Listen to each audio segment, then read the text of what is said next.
Hi there, how are you all? Today we are going to discuss the character sketch of Bholi. Guys, you know very well that the story of Bholi is written by K.A. Abbas. After reading this chapter, we can say that Bholi was a mentally challenged girl. Her real name was Sulekha. She was the daughter of Ramlal, who was the Nambardar of that village. Bholi had three brothers and three sisters. This was the brief history of Bholi, and now, without further ado, let's learn something more about Bholi's character. Guys, you know very well that Bholi was the fourth daughter of Ramlal.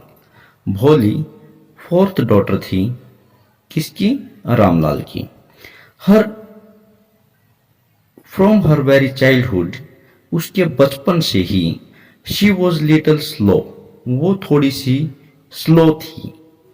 When she was 10 months old, जब वो 10 महीने की थी, she had fallen, वो गिर गई. कहाँ से गिर गई? She had fallen from her cot, वो अपनी चारपाई से गिर गई. कोट मीन्स चारपाई. And some part of her brain, और सम पार्ट कोई हिस्सा, ऑफ हर ब्रेन उसके दिमाग का, गोट डैमेज्ड, क्या हो गया? डैमेज हो गया. So she was slow in learning things. Mind का कोई हिस्सा डैमेज हो गया तो शी वॉज स्लो, वो थोड़ी सी स्लो थी इन लर्निंग थिंग्स, चीजों को समझने में. When she was 2 years old, जब वो 2 साल की हुई, she had an attack of smallpox. उस पे अटैक हुआ, एक बीमारी आई. कौन सी बीमारी आई? स्मॉल पॉक्स की. Smallpox is a disease which means चेचक. चेचक इज ए डिजीज. चेचक की बीमारी आई, which left black pock marks on her entire body, जो कि वो बीमारी खत्म होने के बाद उसके शरीर पे क्या छोड़ गई? ब्लैक पॉक मार्क्स छोड़ गई, चेचक के काले निशान छोड़ गई ऑन हर एंटायर बॉडी, उसके पूरे शरीर पे. और इससे क्या हुआ? वो और ज्यादा बदसूरत हो गई. शी लर्न टू स्पीक, उसने बोलना सीखा. व्हेन शी वॉज 5, जब 5 साल की हुई. स्टूडेंट्स, आप जानते हैं कोई भी बच्चा है वो 2 साल का 3 साल का बोलना शुरू कर देता है. But she was little slow, लेकिन वो तो थोड़ी स्लो थी, तो उसने देर से ही बोलना शुरू किया. और कब बोलना शुरू किया? व्हेन शी वॉज 5, जब वो 5 साल की हुई. बट शी स्टैमर्ड, और जब उसने बोलना शुरू किया तो कैसे बोलना शुरू किया? शी स्टैमर्ड, वो हकलाती थी. सो स्टैमर मीन्स हकलाना. So her father was worried, उसके पिताजी, you know very well the name of her father is Ramlal. Her father was worried, उसके पिताजी क्या रहते थे? वरीड रहते थे, चिंतित रहते थे. अबाउट हर मैरिज, उसकी शादी को लेकर के. हर फियर, ही फियर्स, वो डरते हैं. दैट की he would not be able, कि वो इस योग्य नहीं हो पाएंगे. To find a bridegroom, कि वो एक ब्राइड ग्रूम ढूंढ पाए. ब्राइड ग्रूम मीन्स दूल्हा, कि वो एक दूल्हा ढूंढ पाए. फॉर हर, उस लड़की के लिए. किसके लिए? भोली के लिए. क्यों? Because she had neither good look nor intelligence, क्योंकि ना तो उसकी गुड लुक थी, मतलब शक्ल अच्छी थी, नॉर इंटेलिजेंस, और ना ही उसकी इंटेलिजेंसी अच्छी थी, बुद्धि अच्छी थी. मीन्स ना तो उसकी अकल अच्छी थी, ना उसकी शक्ल अच्छी थी. Now come to the second paragraph, second passage of this chapter.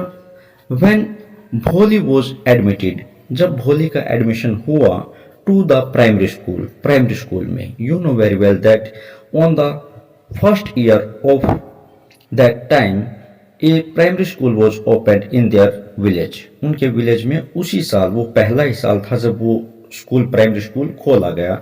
और भोली वॉज एडमिटेड, भोली का वहां पे एडमिशन हो गया टू दैट प्राइमरी स्कूल, उस प्राइमरी स्कूल में. हर टीचर, उसकी जो टीचर हैं, ट्रीटेड हर, उन्होंने उसके साथ ट्रीट किया। कैसे ट्रीट किया? अफेक्शनेटली। अफेक्शनेटली मीन्स प्रेम पूर्वक उससे ट्रीट किया, व्यवहार किया, बड़े प्यार से। She gave her a new hope and new life. ये एक आपका शॉर्ट क्वेश्चन निकलता है, what was new hope and new life, तो उसके लिए भी आंसर यहीं पे मिलेगा। She gave her a new hope and new life. उसकी टीचर ने उसे एक नई उम्मीद और एक नया जीवन दिया। शी टोल्ड, क्या था वो नया जीवन और नई उम्मीद?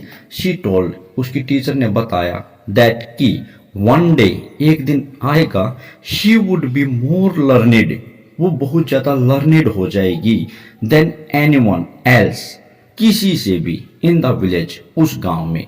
मीन्स एक दिन ऐसा आएगा जब वो सभी से ही लर्निड हो जाएगी, सभी से ज्यादा पढ़ी लिखी हो जाएगी।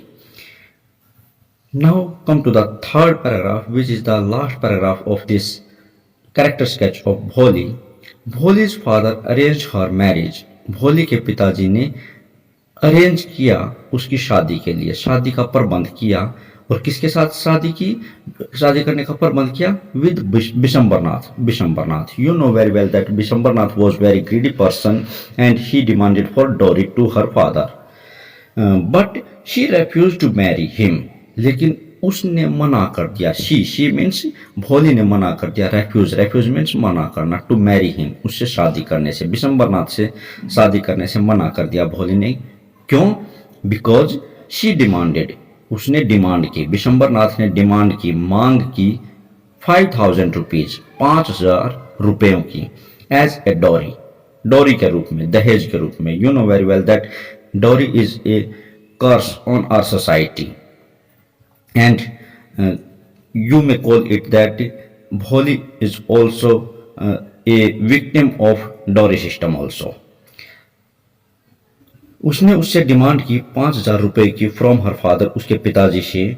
शी डिसाइडेड, और उसने, जब लड़की ने मना कर दिया तो वो शादी वहीं पे टूट गई। She decided to teach in the same school, और भोली ने डिसाइड किया कि वो टीच करेंगी, पढ़ाएंगी इन द सेम स्कूल, उसी स्कूल में, where she had learned so much, जहाँ पे उसने इतना सब कुछ सीखा है।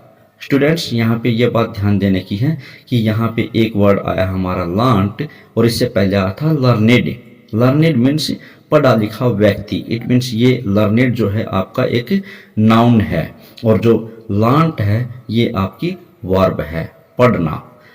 She had learned so much, जहाँ पे उसने इतना सब कुछ पढ़ा था, इतना सब कुछ सीखा था।